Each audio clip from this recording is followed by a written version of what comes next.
ભાજપના ધારાસભ્ય હીરા સોલંકી શું કાયદાથી ઉપર છે? તેમની જ સરકારમાં અને તેમના જ રાજમાં તેમના જ પાર્ટીના એક કાર્યકરે પ્રોટેક્શન માંગવું પડે છે અને આરોપ લાગે છે આ જ ધારાસભ્ય હીરા સોલંકી પર। વિગતવાર વાત કરવી છે, શું છે સમગ્ર મામલો તેની। વૈષ્ણવજન તો તેને કહીએ જે પીડ પરાઈ જાનાને રે।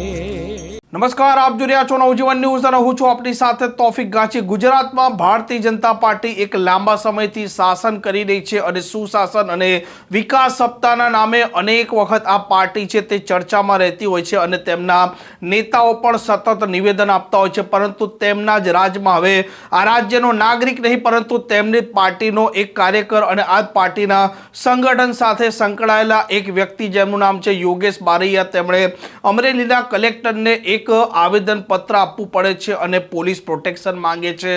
અને મામલો હતો થોડાક દિવસ પહેલા જે પ્રકારે આ પીજીવીસીએલના કેટલાક લોકો છે તેમણે તે અધિકારીઓએ કેટલાક લોકોના કનેક્શન કાપી નાખ્યા હતા અને તે લોકો પહોંચ્યા હતા આજ યોગેશ બારૈયાના પાસે અને તેમણે માંગણી કરી હતી કે તેમનું બિલ બાકી હોવાથી તેમના કનેક્શન કાપી નાખવામાં આવ્યા છે। તેમને અધિકારીઓ સતત પજવી રહ્યા છે અને ત્યાર પછી યોગેશ બારૈયા નાયબ ઇજનેર છે તેમને રજૂઆત કરે છે। નાયબ ઇજનેર તેમના સાથે અભદ્ર વર્તન કરે છે અને આ મામલો યોગેશ બારૈયા સોશિયલ મીડિયામાં ઉજાગર પણ કરે છે અને સવાલો પણ ઉપસ્થિત કરે છે કે આ પીજીવીસીએલના અધિકારીઓ છે તેમણે જે લોકો બિલ નથી ભર્યા તેમના કનેક્શન કાપી નાખવાની આટલી જ ઉતાવળ હોય તો આજ રાજુલાના ધારાસભ્ય હીરા સોલંકી છે તેમનું પણ વીજ બિલ એક લાંબા સમયથી બાકી છે, તેમનું કનેક્શન કેમ કાપવામાં નથી આવતા તેવા સવાલો તેમણે સોશિયલ મીડિયામાં ઉપસ્થિત કર્યા હતા। હવે તે આરોપ લગાવતા કલેક્ટરને અરજી આપતા કહે છે કે આ સવાલો ઉપસ્થિત કર્યા બાદ આ ધારાસભ્ય હીરા સોલંકીનો તેમના પર ફોન આવે છે,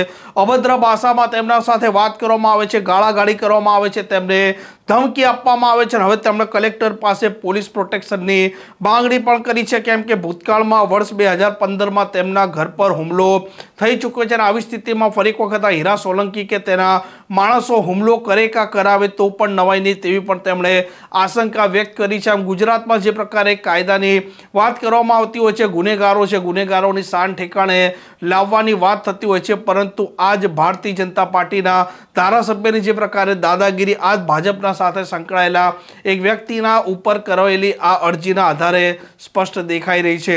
આ પ્રકારના સમાચાર માટે નવજીવન ન્યૂઝ ચેનલ સાથે જોડાયેલા રહો। નમસ્કાર।